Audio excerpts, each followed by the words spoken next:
Lead City Soul, and we're here to do a performance review on the Q4 Sports 495 Low.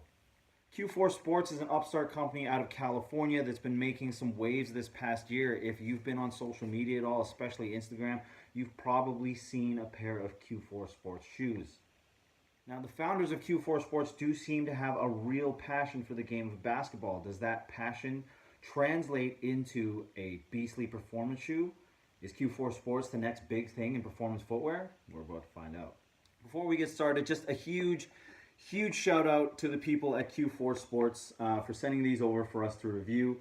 You guys have no idea how much we appreciate it. Just a massive thank you to you guys. We're going to start with the cushioning as usual. Q4 uses what they call compress technology, which is a series of convex and concave shapes carved into the foam midsole to provide better impact protection for hard landings. In the heel, it feels a little bit like Micro G, which is a good thing because Micro G is phenomenal. In the forefoot, though, the shoe could use a fair bit more cushioning. There just wasn't enough there to really absorb the impact forces when I was coming down and I had to land on my forefoot hard for something. The trade-off that you get for that is phenomenal court feel in this shoe. In the forefoot, you feel like you are standing directly on top of the court. It allows you to move quickly, to change directions, ultra fast. It's a nice feeling. It needs a little more impact protection in the front. The heel is good. The heel again feels a little bit like Micro G, so they're onto something here. You just got to beef it up in the front a little and hopefully keep that phenomenal court feel there. Onto the upper. The shoe is comprised of what Q4 is calling Ultra Knit. The purpose of Ultra Knit is to provide lightweight, breathable, supportive structure to the shoe while still keeping everything very flexible and very organic.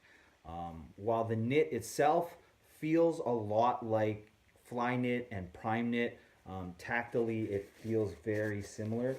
There is a major difference between these and most of your modern day Flyknit, Primeknit shoes, and that's that there is a pretty heavy backing layer underneath this knit.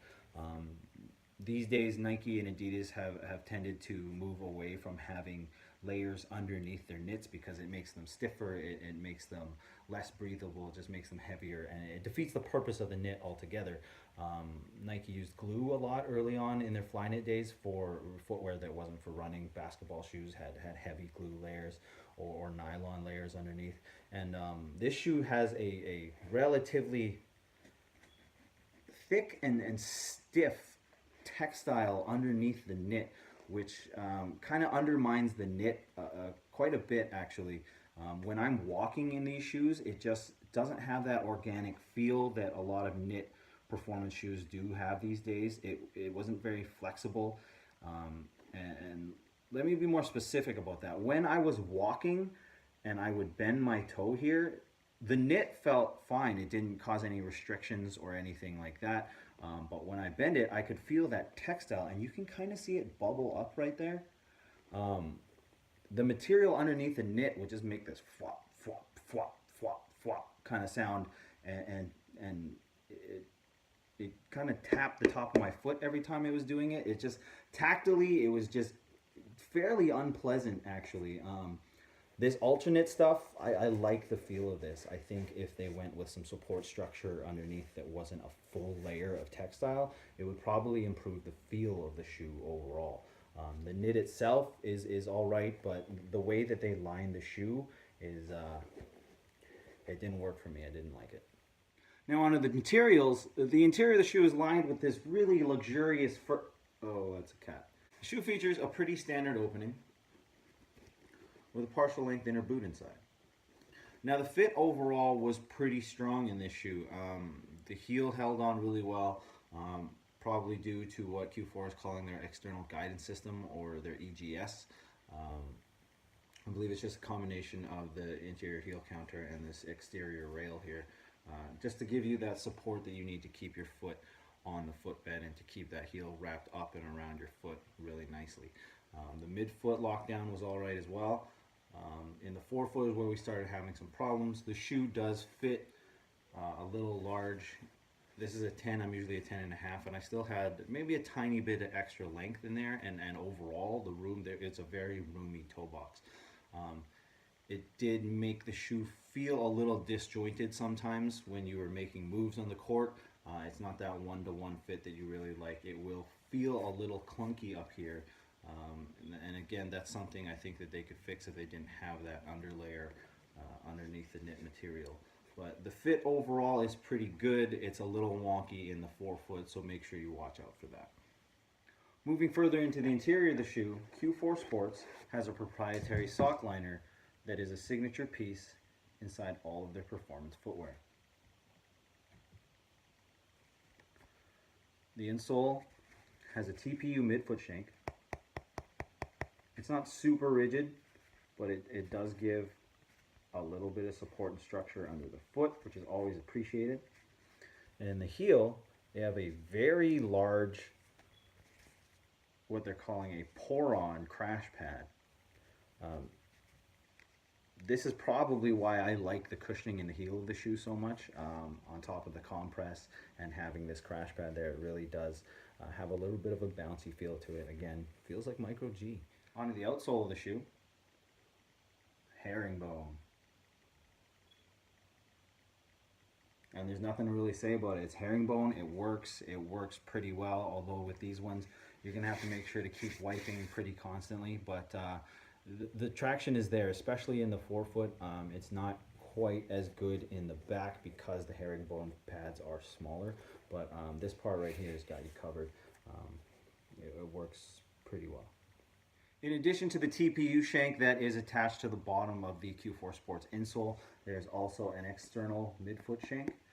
It looks like carbon fiber, but I would guess it's glass fiber or a TPU piece of some type. But again, it does its job. Torsional rigidity is all it's there for. It doesn't have to be special. It doesn't have to be super, super high tech. It's just got to keep your shoe nice and rigid. And that's what this one does. So this is the part of the video where I'm going to get kind of candid on you guys. It took a long time to review this shoe for the simple fact that it's brand new. When we review Nike and Adidas and Under Armour, we know what Zoom Air feels like. We know what Boost feels like. We know what Micro G feels like. We know what Flyknit and Primeknit and all their upper materials feel like. But this, I didn't really know what to expect. Reviewing these guys was a really, really fun experience. I got to go onto the court and really work with something that I wasn't really that familiar with. It allowed me to go really in depth with their tech to really find out what it is that they're doing over at Q4. And you know what? These drew a lot of looks and questions too. Like this is a really nice looking shoe. I think this thing looks badass. So even though this shoe fell a fair bit short of my personal performance standards, I don't think that means that you should write off Q4. I mean, it's very, very obvious that as a company, they are aiming really, really high. I mean, they've got proprietary tech all over this thing. They've got high-end materials.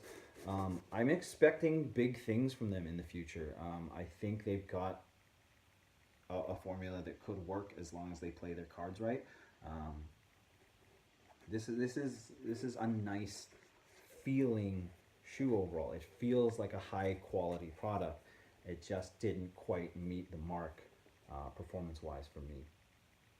So if you're sick of the status quo and you're looking for a shoe that brings something new to the table, the Q4 Sports 495 Low is made of some really nice high quality materials. It has phenomenal court feel, some solid traction, and decent lockdown overall. If you're looking for a shoe that's going to provide you a very natural, very organic one-to-one fit and that has really phenomenal cushioning, this is not going to be the shoe for you. If this review has been helpful to you at all, please comment, like, and hit that subscribe button below. It really helps us out. And don't forget to follow us on Instagram at Weed City Sole. Until next time, guys, I'm Richard from Weed City Sole. Remember, they're just shoes.